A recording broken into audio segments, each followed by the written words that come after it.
ಉತ್ತರಾಖಂಡದಲ್ಲಿ ಮೇಘ ಸ್ಫೋಟ ಸಂಭವಿಸಿದ ಹಿನ್ನೆಲೆ ಉತ್ತರಕಾಶಿ ಹರ್ಸಿಲ್ ರಸ್ತೆ ಸಂಪೂರ್ಣವಾಗಿ ಜಲಾವೃತವಾಗಿದೆ. ಹರ್ಸಿಲ್ ಕಡೆಗೆ ಹೋಗುವ ರಸ್ತೆ ಸಂಪೂರ್ಣವಾಗಿ ಬಂದ್ ಮಾಡಲಾಗಿರುವಂಥದ್ದು. ಉತ್ತರಾಖಂಡದಲ್ಲಿ ಭಾರೀ ಮೇಘ ಸ್ಫೋಟ ಸಂಭವಿಸಿದೆ. 50 ಕಿಲೋಮೀಟರ್ ದೂರದಲ್ಲಿಯೇ ಧರಾಲಿ ಗ್ರಾಮ ಇದೆ. ಆ ಗ್ರಾಮದಲ್ಲಿಯೇ ಈ ರೀತಿಯಾಗಿ ಮೇಘ ಸ್ಫೋಟ ಸಂಭವಿಸಿದ ಹಿನ್ನೆಲೆಯಲ್ಲಿ ಸಂಪೂರ್ಣವಾಗಿ ಉತ್ತರಕಾಶಿ ಹರ್ಸಿಲ್ ರಸ್ತೆ ಜಲಾವೃತವಾಗಿದೆ. ರಾತ್ರಿಯಿಂದ ರಸ್ತೆ ಸಂಚಾರ ಸಂಪೂರ್ಣವಾಗಿ ನಿರ್ಬಂಧ ಹೇರಲಾಗಿದೆ. ಇನ್ನು ದಿಂದಾಗಿ ಬಟ್ಟಾಡಿಯ ಉತ್ತರಕಾಶಿ ಹರ್ಸಿಲ್ ರಸ್ತೆ ಸಂಪೂರ್ಣವಾಗಿ ಜಲಾವೃತವಾಗಿತ್ತು. ಹರ್ಸಿಲ್ ಕಡೆಗೆ ಹೋಗುವಂತ ರಸ್ತೆ ರಾತ್ರಿಯಿಡೀ ಸಂಪೂರ್ಣವಾಗಿ ನಿರ್ಬಂಧಿಸಲಾಗಿತ್ತು. ನಿನ್ನೆ ಮೇಘ ಸ್ಫೋಟ ಘಟನೆ ನಡೆದ ಧರಾಲಿ ಇಲ್ಲಿಂದ 50 ಕಿಲೋಮೀಟರ್ ದೂರದಲ್ಲಿದೆ. ಇನ್ನು ನಿನ್ನೆ ಉತ್ತರಾಖಂಡದಲ್ಲಿ ಭೀಕರ ಮೇಘ ಸ್ಫೋಟ ಸಂಭವಿಸಿದ್ದು ಸಾಕಷ್ಟು ಜನರ ಸಾವು ನೋವಿಗೂ ಕೂಡ ಇದು ಕಾರಣವಾಗಿದೆ ಅಂತ ಹೇಳಲಾಗ್ತಾ ಇದೆ. ಧರಾಲಿಯಲ್ಲಿ ಸಾಕಷ್ಟು ಜನ ನಾಪತ್ತೆಯಾಗಿದ್ದಾರೆ. ಹೆಚ್ಚು ಮನೆಗಳಿತ್ತು, ಹೋಟೆಲ್ಗಳು, ಕಟ್ಟಡಗಳೆಲ್ಲವೂ ಕೂಡ ಇತ್ತು. ಮೇಘ ಸ್ಫೋಟದಿಂದ ಇವೆಲ್ಲವೂ ಕೂಡ ನಾಶವಾಗಿದೆ. ಸದ್ಯ NDRF ಹಾಗೂ SDRF ತಂಡಗಳು ರಕ್ಷಣಾ ಕಾರ್ಯಾಚರಣೆಯನ್ನ ನಡೆಸ್ತಾ ಇದೆ. ನದಿಯ 2 ಭಾಗದಲ್ಲಿಯೂ ಕೂಡ ಮನೆ ಹಾಗೆ ಹೋಟೆಲ್ಗಳು ಇತ್ತು. ಭಾರಿ ಪ್ರಮಾಣದಲ್ಲಿ ನೀರು ರಭಸವಾಗಿ ನುಗ್ಗಿದ್ದರಿಂದ ಎಲ್ಲವೂ ಕೂಡ ಕೊಚ್ಚಿಕೊಂಡು ಹೋಗಿವೆ. ದೃಶ್ಯಾವಳಿಯಲ್ಲಿ ನಾವು ನಿನ್ನೆಯಿಂದಲೂ ಕೂಡ ನೋಡ್ತಾ ಇದ್ದೀವಿ. ಸಾಕಷ್ಟು ಭಯಾನಕವಾಗಿದೆ ಆ ದೃಶ್ಯಗಳು. ಇನ್ನು ಎಷ್ಟು ಜನ ಜೀವ ಕಳೆದುಕೊಂಡಿದ್ದಾರೆ, ಎಷ್ಟು ಜನ ನಾಪತ್ತೆಯಾಗಿದ್ದಾರೆ ಅನ್ನೋದಾಗಿ ಸ್ಪಷ್ಟವಾದಂತಹ ಮಾಹಿತಿ ಇನ್ನೂ ಕೂಡ ಸಿಕ್ಕಿಲ್ಲ. ಇನ್ನು ವಾಹನಗಳು ಎಲ್ಲವೂ ಕೂಡ ಅಲ್ಲೇ ಹೂತು ಹೋಗದೆ. ಮನೆಯಲ್ಲಿ ಇದ್ದವರು ಏನಾಗಿದ್ದಾರೆ ಅನ್ನೋದರ ಕುರಿತಂತೆಯೂ ಕೂಡ ಯಾವುದೇ ರೀತಿಯಾದಂತಹ ಮಾಹಿತಿ ಇಲ್ಲ. ಮರದ ದಿಮ್ಮಿಗಳ ಜೊತೆಗೆ ಮಣ್ಣು ನೀರು ಹರಿದು ಬಂದಿರೋದ್ರಿಂದ ಎಲ್ಲವೂ ಕೊಚ್ಚಿಕೊಂಡು ಹೋಗಿವೆ. ಉತ್ತರಾಖಂಡ ಸರ್ಕಾರ ಈ ಬಗ್ಗೆ ಮಾಹಿತಿಯನ್ನು ಕೂಡ ಪಡಿತಾ ಇದೆ.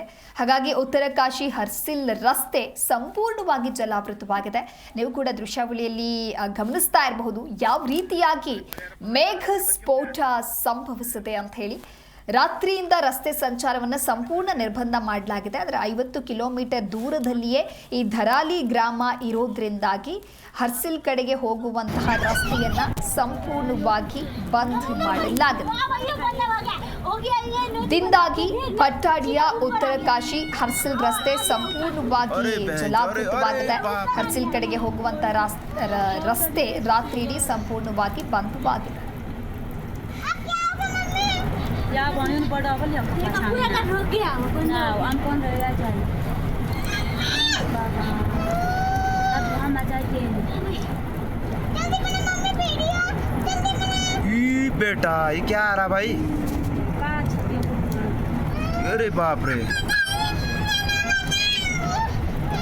This is the location of the mudslide at the Dharali village.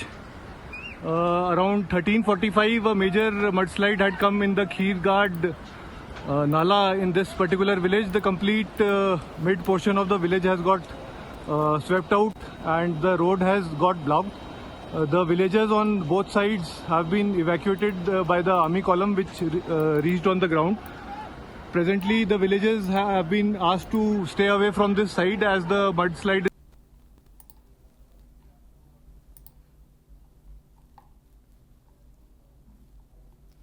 ಇನ್ನು ನೀವು ದೃಶ್ಯಾವಳಿಯಲ್ಲೂ ಕೂಡ ಗಮನಿಸ್ತಾ ಇರಬಹುದು. ಬದ್ರಿನಾಥ ರಸ್ತೆ ಅದು, ಅಲ್ಲಿಯೂ ಕೂಡ ನಿರ್ಬಂಧವನ್ನು ಹೇರಲಾಗಿದೆ. ಅಂದರೆ 50 ಕಿಲೋಮೀಟರ್ ದೂರದಲ್ಲಿ ಧರಾಲಿ ಗ್ರಾಮ ಇದು. ಇಲ್ಲಿ ಮೇಘ ಸ್ಫೋಟ ಸಂಭವಿಸಿರುವಂತಹ ಕಾರಣದಿಂದಾಗಿ ಯಾವ ರೀತಿ ಅನಾಹುತ ಸೃಷ್ಟಿಯಾಗಿದೆ ಅನ್ನೋದನ್ನು ಕೂಡ ನೋಡ್ತಾ ಇದ್ದೀವಿ. ಆ ರಸ್ತೆ ಯಾವ ರೀತಿಯಾಗಿ ಬಿರುಕು ಬಿಟ್ಟಿದೆ ಅಂತ ಹೇಳಿ. ಇನ್ನು ಮೊದಲನೆಯ ದೃಶ್ಯಾವಳಿಯಲ್ಲಿ ಮೇಘ ಸ್ಫೋಟ ಸಂಭವಿಸಿದ ಹಿನ್ನೆಲೆ ನದಿಯ ನೀರು ಯಾವ ರೀತಿಯಾಗಿ ಉಕ್ಕಿ ಹರಿದಿದೆ ಅಂತ ಹೇಳಿ. ಅಲ್ಲೇ ಮನೆಗಳಿದ್ವು, ಹೋಮ್ ಸ್ಟೇಗಳಿದ್ವು, ಹೋಟೆಲ್ಗಳಿದ್ವು, ಎಲ್ಲವೂ ಕೂಡ ಕೊಚ್ಚಿ ಹೋಗದೆ. ಇನ್ನು ಸಾಕಷ್ಟು ಜನರ ಸಾವು ನೋವಿಗೂ ಕೂಡ ಕಾರಣವಾಗಿದೆ. ಮನೆಗಳ ನಡುವೆಯೇ ನೀರು ನುಗ್ಗಿ ಹೋಗದೆ.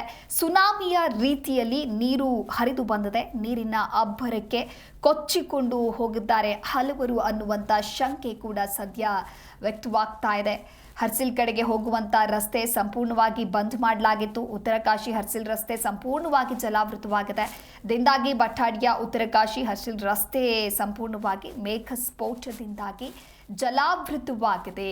ಇನ್ನು ಈ ಹಿಂದೆ ಕೇರಳದ ವಯನಾಡಿನಲ್ಲೂ ಕೂಡ ಇದೇ ರೀತಿಯಾಗಿ ಸಂಭವಿಸಿತ್ತು. ಅಂದರೆ ಭೂಕುಸಿತ ಉಂಟಾಗಿತ್ತು. ಆಗಲೂ ಕೂಡ ಸಾಕಷ್ಟು ಸಮಸ್ಯೆಯಾಗಿತ್ತು. ಜನರು ತತ್ತರಿಸಿ ಹೋಗಿದ್ರು. ಇದೀಗ ಉತ್ತರಾಖಂಡದಲ್ಲಿ ಮತ್ತೆ ಮೇಘಸ್ಫೋಟ ಸಂಭವಿಸಿದೆ.